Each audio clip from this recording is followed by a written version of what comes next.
इंडी गठबंधन की एक खासियत तो है बॉस, ये सरकार बना सकें या ना बना सकें, लेकिन माहौल बनाने में कभी पीछे नहीं रहते।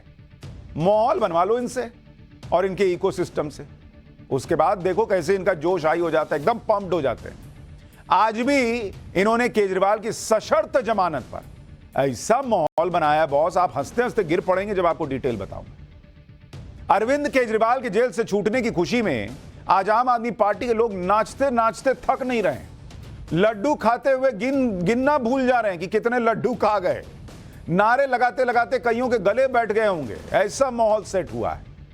ऐसा लग रहा है कि अरविंद केजरीवाल जो हैं वो निर्दोष साबित हो गए हैं। लेकिन नाचते गाते लड्डू खाते बांटते नारे लगाते इन लोगों को, जिन्होंने फूल बरसाए हैं गाड़ियों पर केजरीवाल के लिए जैसे ये कोई जंग जीत के आए हो, इनको कोई ये नहीं बताएगा कि केजरीवाल भले ही जेल से छूट गए हैं, लेकिन उनका मुख्यमंत्री अब भी एक तरह से जेल में ही है। क्योंकि ऐसी भी क्या खुशी की जमानत मिल जाए, लेकिन मुख्यमंत्री के तौर पर हाथ बंधे हो। आज सुप्रीम कोर्ट ने केजरीवाल के साथ यही किया। उन्हें जमानत भले मिल गई है, वो भले ही 5 महीने बाद जेल से छूट के बाहर आ गए, लेकिन वो सिर्फ नाम के मुख्यमंत्री हैं। और इसकी वजह है वो शर्तें जिनके साथ केजरीवाल को जमानत मिली है। क्या यही वो शर्तें हैं जिनकी वजह से केजरीवाल की मुख्यमंत्री की कुर्सी जाने वाली है? क्या दिल्ली में राष्ट्रपति शासन लगने का काउंटडाउन शुरू हो चुका है? क्या केजरीवाल जेल से बाहर आकर कांग्रेस को भयंकर डैमेज करने वाले हैं? आज पाठशाला के पहले चैप्टर में ये सारी बातें आपको विस्तार से बताऊं। लेकिन केजरीवाल की सशर्त रिहाई पर नागिन डांस टाइप करते लोगों को पहले यह बताना जरूरी है कि बॉस केजरीवाल बाहर ऐसे ही नहीं आए हैं। गजब गजब की शर्तें लगी हुई हैं और ये उनको निर्दोष साबित नहीं किया, भाई जमानत दी है। क्योंकि लोअर कोर्ट में अभी सुनवाई चलने में केस की पूरी समय लगेगा, तो कोर्ट ने कहा कि ठीक है इनको बेल दे दो, लेकिन सशर्त बेल दो। अगर आप इन शर्तों को जानेंगे जिनके आधार पर केजरीवाल को जमानत मिली है, तो आपको लगेगा कि कोर्ट ने तो केजरीवाल के हाथ ही बांध दिए। वो बाहर आकर भी कहने के मुख्यमंत्री हैं। केजरीवाल को जिन 6 शर्तों पर जमानत मिली है, उसमें पहली शर्त है किसी ऑफिशियल फाइल पर साइन नहीं कर पाएंगे जब तक ऐसा करना जरूरी ना हो और एलजी की मंजूरी लेने के लिए जरूरत ना हो। मतलब मुख्यमंत्री किस बात के, कोई काम ही नहीं करना है। दूसरी शर्त, उनके दफ्तर जाने पर रोक है। वो ना तो अपने ऑफिस जा सकेंगे ना सचिवालय जा पाएंगे, काहे के मुख्यमंत्री भाई। तीसरी शर्त, शराब घोटाले के केस पर कोई बयानबाजी नहीं करेंगे, कोर्ट ने कह दिया। चौथी शर्त, किसी गवाह से बातचीत की इजाजत नहीं है। पांचवी शर्त, केस से जुड़ी कोई भी फाइल नहीं देख सकते। और छठी शर्त, जरूरत पड़ने पर ट्रायल कोर्ट में पेश होना होगा। मतलब जिस व्यक्ति को इतने फूलों से स्वागत किया जा रहा है, वो व्यक्ति आज भी आरोपी है इस केस में। लेकिन माहौल देखिए ऐसा बना रहे, बाप रे बाप की छूट गए। केजरीवाल को 10 लाख का बेल बॉन्ड भी भरना है, ट्रायल कोर्ट के साथ सहयोग करने के लिए भी कहा गया है। यानी अरविंद केजरीवाल कोई नीतिगत फैसला नहीं कर पाएंगे, कोई फाइल साइन नहीं कर पाएंगे, दफ्तर नहीं जा पाएंगे। दूसरे शब्दों में कहें तो सरकार चलाने के मामले में वो जेल के अंदर रहें या बाहर, कोई फर्क नहीं पड़ने वाला। इसके बावजूद केजरीवाल बाहर आए हैं तो खुद को ऐसा दिखा रहे हैं जैसे कोई सुपर हीरो आ गया है जंग जीतकर, जो अब दिल्ली को बचाएगा। सुनिए अरविंद केजरीवाल को, उन्होंने आज शाम जेल से बाहर आने के बाद पहली बात क्या कही है। उसके बाद आपको बताता हूं कि कैसे केजरीवाल की मुसीबत बढ़ सकती है। इन लोगों ने मुझे जेल में डाल दिया। इन लोगों को लगा कि केजरीवाल को जेल में डाल देंगे तो केजरीवाल के हौसले टूट जाएंगे। आज मैं आपको कहना चाहता हूं, मैं जेल से बाहर आया हूं, मेरे हौसले 100 गुना ज्यादा बढ़ गए हैं। इनकी जेल की मोटी मोटी दीवारें, इनकी जेल की सलाखें केजरीवाल के हौसले को कमजोर नहीं कर सकती। मैं भगवान से प्रार्थना करता हूं, जैसे आज तक ऊपर वाले ने मेरे को रास्ता दिखाया, ऊपर वाले ने मेरे को ताकत दी, ऐसे ही भगवान मुझे रास्ता दिखाता रहे। मैं देश की सेवा करता रहूं और ये जितनी राष्ट्र विरोधी ताकतें हैं जो देश के विकास को रोक रही हैं, जो देश को बांटने का काम कर रही हैं, जो देश को अंदर से कमजोर करने का काम कर रही हैं, जिंदगी भर में इनके खिलाफ लड़ा हूं, आगे भी ऐसे ही लड़ता रहूंगा। केजरीवाल को सुनिए तो ऐसा लगेगा कि वो जमानत पर बाहर नहीं आए हैं, बल्कि मानो कोर्ट ने उन्हें निर्दोष मान लिया हो और तब जेल से रिहा किया। मैंने कहा ना, माहौल बनवा लो इन लोगों से भाई। अगर माहौल बनाने का कोई कोर्स होता तो उस कोर्स का सर्टिफिकेशन सिर्फ और सिर्फ इंडी गठबंधन जारी करने का अधिकार रख सकता था। भाई कल ही आप देखिए ना, यही इंडी गठबंधन और इसका इकोसिस्टम पीएम मोदी के चीफ जस्टिस के घर जाने पर लोकतंत्र की हत्या का माहौल बना रहा था। आज केजरीवाल को जमानत क्या मिली, लोकतंत्र फिर जिंदा उठा है। लोकतंत्र अलग परेशान है कि बॉस एक बार तय करो कि मुझे जिंदा रहना है या मुझे मर जाना है, मैं मर गया हूं या जिंदा हूं। जब मन मार देते हो, जब मन कहते हो लोकतंत्र जिंदा है। खैर, जिस हौसले की बात केजरीवाल कर रहे हैं वो हौसला दिल्ली के किस काम का, जब वो कोई फैसला ही नहीं ले सकते। वैसे भी उनके पास पावर लिमिटेड है और दिल्ली की चुनौतियां अनलिमिटेड। क्योंकि आप देखिए, करीब 6 महीने से केजरीवाल जेल में, उनके जेल से सरकार चलाने की जिद की वजह से दिल्ली वालों के जरूरी काम रुके हुए हैं। केजरीवाल बाहर आएंगे तो दिल्ली वालों को यह उम्मीद होगी कि केजरीवाल उनके रुके हुए काम पूरे करवाएंगे। ऐसे में केजरीवाल ये बहाना नहीं बना सकते कि उनके हाथ तो बंधे हैं, वो क्या करें, क्योंकि दिल्ली में चुनाव करीब हैं। अगर जनता के काम नहीं हुए तो पार्टी को नुकसान उठाना पड़ेगा। दूसरी बात, दिल्ली में कैबिनेट में भी एक पद खाली है, उसे भी भरने की चुनौती है। दिल्ली के पूर्व डिप्टी सीएम मनीष सिसोदिया भी जेल से बाहर हैं, उन्हें भी चुनाव से पहले मंत्रिमंडल में शामिल कर जनता के बीच मैसेजिंग करनी होगी।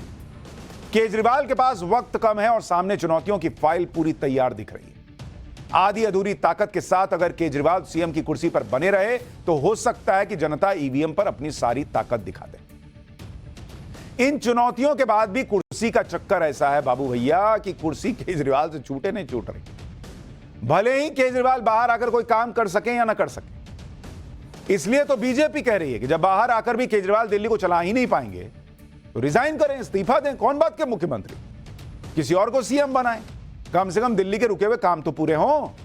एक बार बीजेपी नेताओं को सुनिए, फिर आपको बताऊंगा कि अगर केजरीवाल ने कुर्सी अब भी नहीं छोड़ी तो क्या दिल्ली में राष्ट्रपति शासन लगेगा।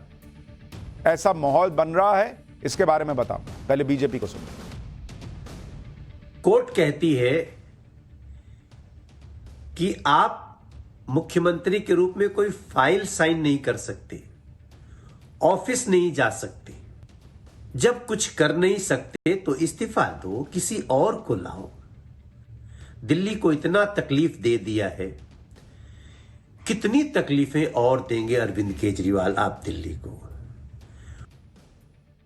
जो अरविंद केजरीवाल कहते थे आरोप लगने पर इस्तीफा दो, इतने बेशरम हैं, इतने पापी हैं, इतना भ्रष्टाचार किया है उन्होंने और नैतिकता बची नहीं है।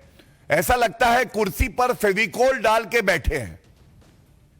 कुछ भी हो जाए, पद नहीं छोड़ूंगा, इस्तीफा नहीं दूंगा। पुनः मांग करते हैं कि अरविंद केजरीवाल कट्टर बेईमान पापी आपके कन्वीनर इस्तीफा दे मुख्यमंत्री पद से, वरना जनता के पास बहुत ताकत है। वैसे तो केजरीवाल को भी यह पता है कि जिस तरह की शर्तें उन पर लगाई गई हैं उससे वो ज्यादा दिन सीएम के तौर पर काम नहीं कर सकते। भाई फाइल साइन करेंगे नहीं, दफ्तर जाएंगे नहीं, काम क्या करेंगे फिर डेले का। यह बात केजरीवाल के लोग भी समझते हैं। इसीलिए तो मनीष सिसोदिया ने आज यह भी कह दिया कि वो बेल की शर्तों को भी कोर्ट में चैलेंज करेंगे। सुनिए एक बार मनीष सिसोदिया को। अब केजरीवाल जी बाहर आ रहे हैं, बीजेपी को दिख गया है, बीजेपी बाहर आने की खबर से घबरा गई है, इसलिए इस तरह के बयान दे रही है। बीजेपी वालों को भी पता है कि इस तरह की कंडीशंस आगे कोर्ट में चैलेंज होंगी तो रुकेंगी नहीं। लेकिन आज बीजेपी जो ये कहने की कोशिश कर रही है, अपनी जो कहते हैं ना खिसियां नहीं बिल्ली खंबा नोचे, बीजेपी की स्थिति ये हो गई है। वो कंडीशन पहले बेल चिल्ला रहे थे, कंडीशन चिल्ला रहे हैं। कुल मिला के केजरीवाल जी बाहर आ रहे हैं और इनको ये घबराहट हो रही है बीजेपी को कि अब केजरीवाल जी बाहर आएंगे तो अब क्या होगा। जब तक बेल की शर्तों में कोई राहत नहीं मिलती तब तक तो केजरीवाल के लिए मुसीबत ही है। वो भले ही कितना जश्न मना ले, लेकिन बार बार यह सवाल आता रहेगा कि कब तक दिल्ली में इसी तरह से वो मुख्यमंत्री की कुर्सी पकड़े रहेंगे। क्योंकि जमानत की शर्तों जमानत की शर्तें तो इतनी कड़ी हैं कि जेल के बाहर आकर भी सरकार चलाना केजरीवाल के लिए मुश्किल है। यह एक बड़ा संवैधानिक संकट है जो आज से नहीं 5 महीने से चल रहा है, जब से केजरीवाल जेल गए। अगर वो किसी को सीएम बना देते तो कोई बात ही नहीं थी, लेकिन वो जिद पर अड़े रहे, जेल जाकर भी इस्तीफा नहीं दिया और ना ही जेल के बाहर आने के लिए के बाद इस्तीफा दे रहे हैं, जबकि इतनी कड़ी शर्तें हैं कि वो मुख्यमंत्री के तौर पर क्या ही फैसले ले पाएंगे। अब ऐसे में सवाल उठने लगा है कि दिल्ली में राष्ट्रपति शासन लगेगा क्या, क्योंकि केजरीवाल को जमानत क्यों मिली? इसलिए थोड़ी मिली है कि वो निर्दोष हैं, इसलिए मिली कि कोर्ट ने कहा कि भाई अरविंद केजरीवाल के मामले में, ये शराब घोटाले के मामले में जो केस चलेगा अभी लोअर कोर्ट में पहले, वो लंबा चलेगा, तो बेल दे दो जैसे दूसरों को दिया है। अब इसका सीधा सीधा मतलब तो यह है कि केस लंबा चलेगा, यानी बेल भी लंबी चलेगी और बेल में लगी हुई शर्तें भी साथ में लंबी चलेंगी, यानी केजरीवाल लंबे समय तक ना फाइल साइन कर पाएंगे, ना लंबे समय तक ऑफिस जा पाएंगे। जब लंबे समय कुछ नहीं कर पाएंगे तो दिल्ली में लंबे समय तक संवैधानिक संकट बना रहेगा। ऐसे में काम कैसे होगा बॉस? और इसीलिए दिल्ली में राष्ट्रपति शासन लगाने की चर्चा तेज हो गई है। और यह चर्चा तो तब से चल रही है जब केजरीवाल जेल में थे। बीजेपी के विधायकों ने राष्ट्रपति को चिट्ठी लिखी थी और राष्ट्रपति ने 2-3 दिन पहले ही गृह मंत्रालय को विचार के लिए भेजी थी वो चिट्ठी। अब राष्ट्रपति शासन लगेगा या नहीं लगेगा, उसमें क्या कानूनी पेच है, ये सब बातें देखनी होगी। साथ में यह भी ध्यान रखना होगा कि दिल्ली में चुनाव कब है। दिल्ली में अगले साल फरवरी में चुनाव होने हैं, यानी सिर्फ 4-5 महीने ही बचे हैं। ऐसे में अगर राष्ट्रपति शासन लगता भी है तो भी क्या इससे कोई फायदा होगा, या फिर इसे केजरीवाल अपनी सियासत के लिए भुना लेंगे और नया विक्टिम कार्ड खेल देंगे कि भाई देखो मैं बाहर आया तो डर के इन्होंने राष्ट्रपति शासन लगा दिया। या फिर एलजी जो है वो गृह मंत्रालय जो है वो रिपोर्ट देगा राष्ट्रपति को कि भैया यहां तो संकट है, भाई पहले जेल में थे तो आदमी ये सोच सकता था कि भाई बेल मिलेगी तो हो सकता है फिर अपनी सरकार चलाएंगे, लेकिन यहां तो काम में ही दिक्कत है बेल मिलने के बाद भी।